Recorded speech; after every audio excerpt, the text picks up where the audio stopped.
If you're tired of feeling like a creative worker rather than a partner, this video is for you.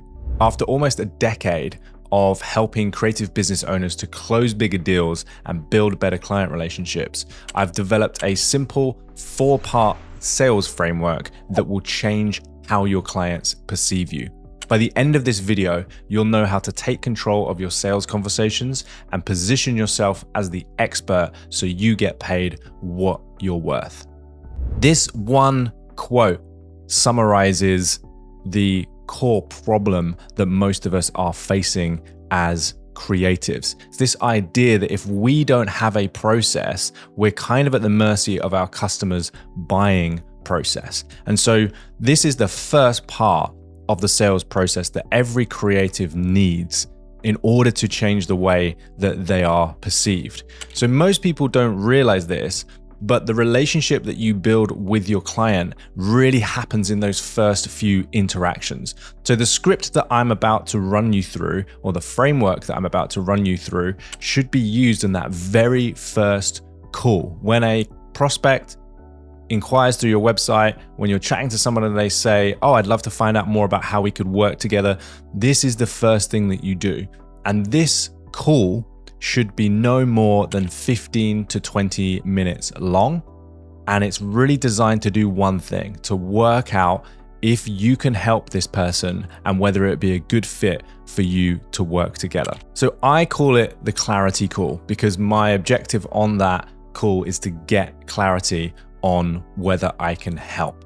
You can call it what you want. I've heard it called a discovery call before. I'm actually going to put a link to this script in the description below. And so I want to talk about the 4 parts and explain what they mean. And then I'm actually going to give you a script which breaks each one of these sections down with suggestions of what you can say. Now, I know a lot of people are adverse to the idea of scripts because it feels a little bit robotic and a little bit canned. And I know as creatives, we want our sales process to feel organic and natural and flowing. So this is more of a framework, and the things on the framework are kind of suggestions of what you can say. But it's important that you then mold it to sound like you. Now, I've found that once you understand the right questions to ask and you ask the same questions every single time, that sales process becomes so much easier and it doesn't feel as pressured and it feels way more natural and organic. But you have to practice this like any other creative skill. So let's get into the 4-part framework.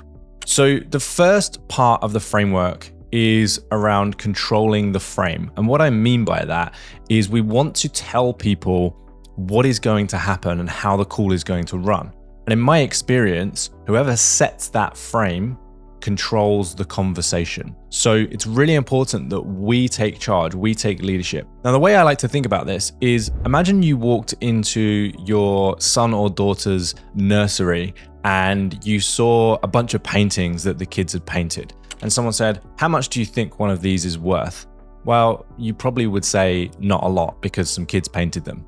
But if you walked into a really famous art gallery and you saw something which was just basically like a big red square or something that looked like it could have been painted by a child, and someone said, "How much do you think that's worth?" you're going to guess that it's going to be a lot higher. And the reason for that is the frame or the context in which you're viewing that thing. And so the reason the framing of this conversation is so important is because it's going to determine how your client perceives you.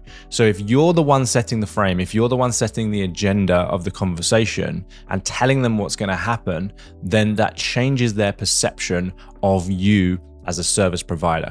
So we want to control the frame. We want to tell them what's going to happen in the conversation. It's really about the structure and it's about the intention of that call. And again, in the download, I have given some suggestions about how exactly you do that. Then once we've done the framing and telling them how the conversation is going to go, we want to try and identify the gap. So the gap is really the difference between where they are now, what's happening in their business, and where they're trying to get to.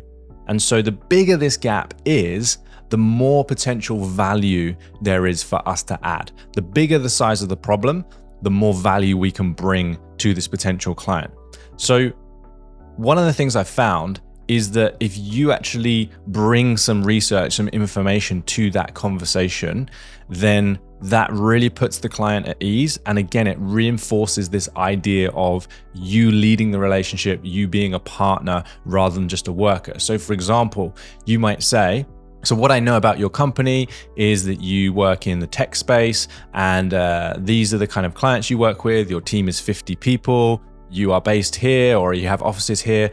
What have I missed? What else is relevant for me to know about your current situation? So it just shows that you've actually taken some time to research them and actually learn a little bit about their company.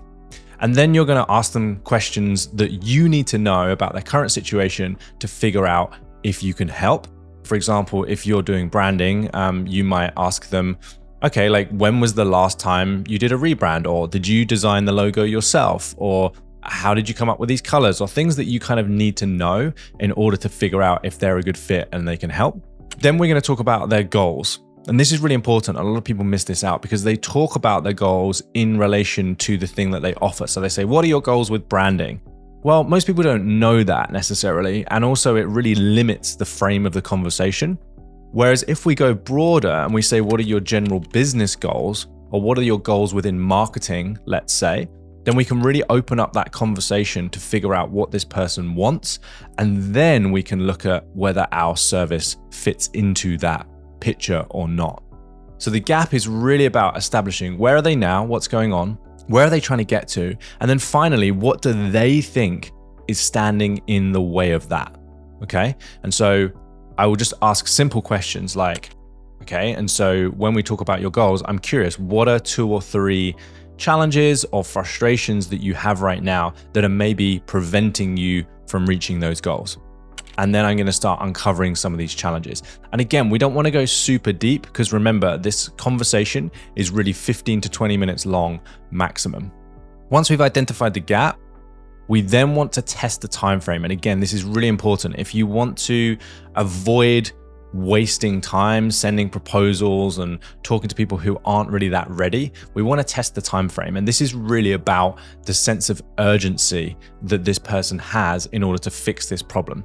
So the first thing we've got to decide as creative partners is can I see a problem there that is worth fixing or that I can fix, right? So once we've done that gap analysis, we want to ask ourselves, okay, is there a problem here that I can see, that I can help with, or I can fix? And if the answer is yes, the next logical question is, how urgent is this? So this is how I test the time frame. And I say, okay, cool. So on a scale of 1 to 10, how important is it for you that we fix these problems, or you fix these problems, or get these problems fixed in, say, the next 30 to 60 days? Or have you thought about a time frame for this in your world? Do you know like when you want to get to these goals by, right? So we're really trying to test the level of urgency and commitment. And we don't want to move on to the next step if someone's like, oh, it would be nice if within the next couple of years we figured this out and we're not really in a rush. It's like, okay, great. We should probably have a conversation again when this feels like an urgent need for you, or when this feels like something that you're really serious about committing some time, money, and energy to fixing, right? The final part is we want to guide the next step. So if you've done the framing correctly, then it's really easy to guide the next step. One of the things that I say in the frame, and one of the things that you'll see in the script, in the workbook download, is just, hey, my intention today is to figure out if we can help. If we can help, then we'll book in some more time to talk about exactly how. If we can't, then hopefully at least I can make some recommendations, or I can refer you to somebody that might be a better fit. How does that sound to you?